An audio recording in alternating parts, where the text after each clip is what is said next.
மாற்றுக்குரல் சர்வதேச செய்தி. அமெரிக்காவினுடைய டீலை முழுமையாக நிராகரித்து ஈரான் தனித்து நிற்பதின் காரணம் என்ன? நேற்றைக்கு மாலை அமெரிக்க அதிபர் டொனால்ட் ட்ரம்ப் தன்னிச்சையாக போர் நிறுத்தத்தை அறிவித்தார். 5 நாட்கள் போர் நிறுத்தம் என்று அவர் அறிவித்தார். ஈரான் தம்மோடு தொடர்பு கொண்டதாகவும் ஒரு செய்தி அவர் சொல்லியிருந்தார். எவ்வளவு பெரிய பொய்யை அவர் சொல்கிறார் என்பதை உடனடியாக உலகத்திற்கு அறிவித்த ஈரான், தங்களுக்கு இந்த மாதிரி செய்திகள் எதுவும் தெரியாது, எங்களிடத்தில் யாரும் பேசவும் இல்லை, நாங்களும் பேசவில்லை, அமெரிக்க அதிபர் ஒரு பொய்யர், அமெரிக்காவை நாங்கள் நம்ப மாட்டோம்,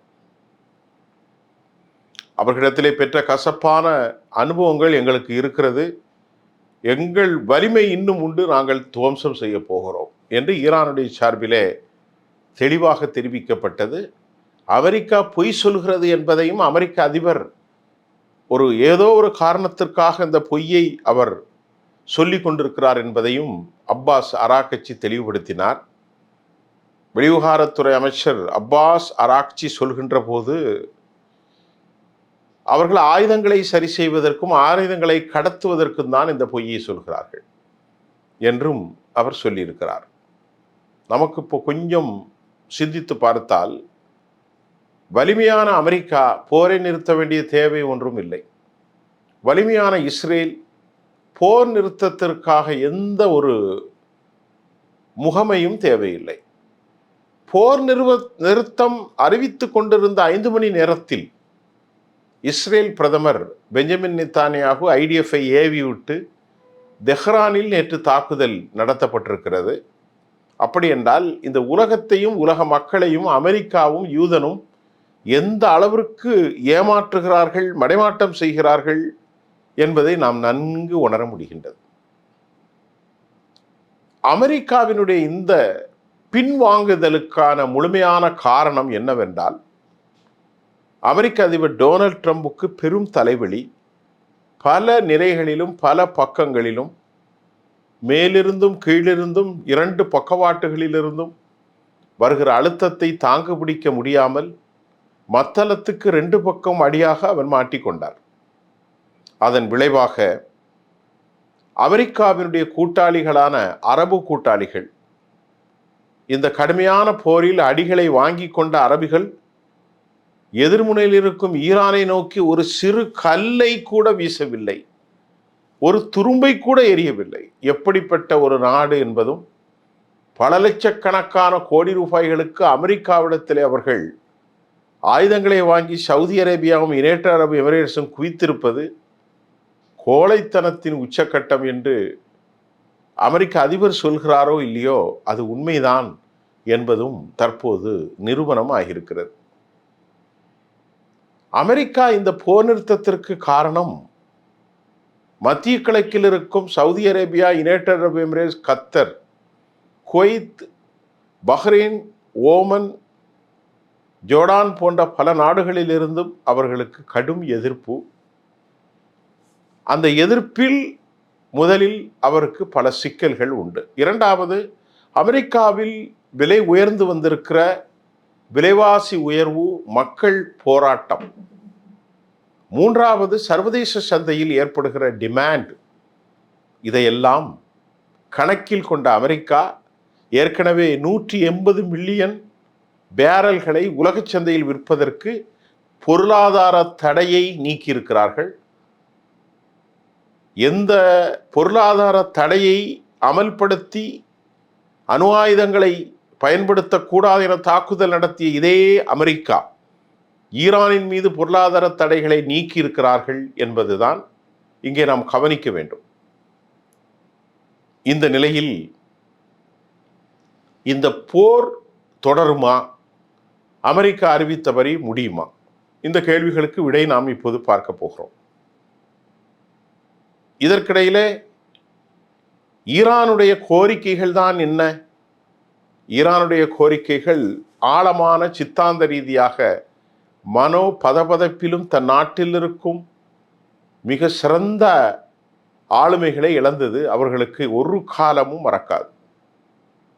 அலி லாரிஜானி போன்ற தலைவர்கள், கொமினி போன்ற தலைவர்கள் எல்லாம் அவர்கள் இழந்திருக்கிறார்கள். முஜிதபா கொமினி எங்கே இருக்கிறார் என்ற தகவல் தெரியவில்லை. அவர் அநேகமாக ரஷ்யாவில் இருப்பார் என்று சொல்லப்படுகிறது. அவர் காயம் பெற்று நேரடியாக புட்டினுடைய கண்காணிப்பில் அங்கே கடத்தப்பட்டிருப்பதாகவும் நமக்கு செய்திகள் வந்திருக்கிறது. அதனுடைய உண்மைத்தன்மைகள் குறித்து யாருக்கும் தெரியவில்லை. அமெரிக்காவுக்கு பேச்சுவார்த்தைக்கு பாகிஸ்தானில் ஈடுபட்டிருப்பதாக இஸ்ரேலிலிருந்து ஒரு தகவல் வெளியாகியது. பாகிஸ்தானும் அதே போன்று துருக்கியும் எகிப்தும் இந்த பேச்சுவார்த்தையில் கலந்து கொண்டதாகும். இந்த பேச்சுவார்த்தையில் ஈரானுடைய சில அபிஷியல்களும் அமெரிக்கர்களும் கலந்து கொண்டதாகவும், அடுத்த கட்டத்திற்கு அதாவது ஈரானை அழைக்கப் போவதாகவும் பாகிஸ்தான் சோர்ஸ்லேருந்து நமக்கு செய்தி கிடைத்திருக்கிறது. இது சரியா? ஆனால் கண்டிஷன் என்ன? ஈரானுடைய கண்டிஷன், போரை நாங்கள் நிறுத்துவதற்கு கண்டிஷன், அமெரிக்கா இந்த ராஜ்யத்திலிருந்து, இந்த பரந்துபட்ட பிராந்தியத்திலிருந்து வெளியேறணும். எங்க மேல விதிச்ச 2வது கண்டிஷன், 47 ஆண்டுகளாக எங்கள் நாட்டின் மீது விதித்த பொருளாதார தடையை உடனடியாக நீக்க வேண்டும். இது ஈரானுடைய 2வது கண்டிஷன்.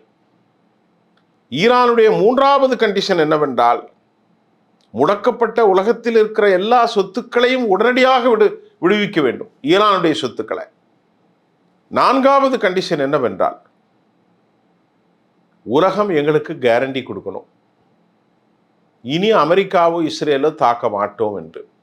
5வது கண்டிஷன் என்னவென்றால், உலகம் எங்களுக்கு கண்டிஷன் கொடுக்கிறது மட்டுமில்லாமல், எங்களுடைய பொருட்களை விடுவிப்பது மட்டுமல்லாமல், எங்களுடைய மேல் விடுபட்ட பொருளாதார தடையை நீக்குவது மட்டுமல்லாமல், இந்த பிராந்தியத்திலிருந்தே அவர்கள் வெளியேறிவிட வேண்டும். இதுதான் கண்டிஷன். இன்னும் 1-2 கண்டிஷன்ஸ் உண்டு, ஆனால் இது மிக முக்கியமான கண்டிஷன். அமெரிக்க அதிபர் ஒரு உளறுவாயன் என்பதை நாம் எப்படி அறிந்து கொள்ள முடிகிறது என்றால், காலையில் ஒன்று, மாலையில் ஒன்று, அதற்கு பிறகு முன் இரவு ஒன்று, நடுநிசியில் ஒன்று, 48 மணி நேரம் தாக்குதலை நடத்த போகிறார் என்று அஞ்சிக் கொண்டிருந்த நேரத்தில் போர் நிறுத்தம் என்று அறிவித்திருக்கிறார் 5 நாட்களுக்கு.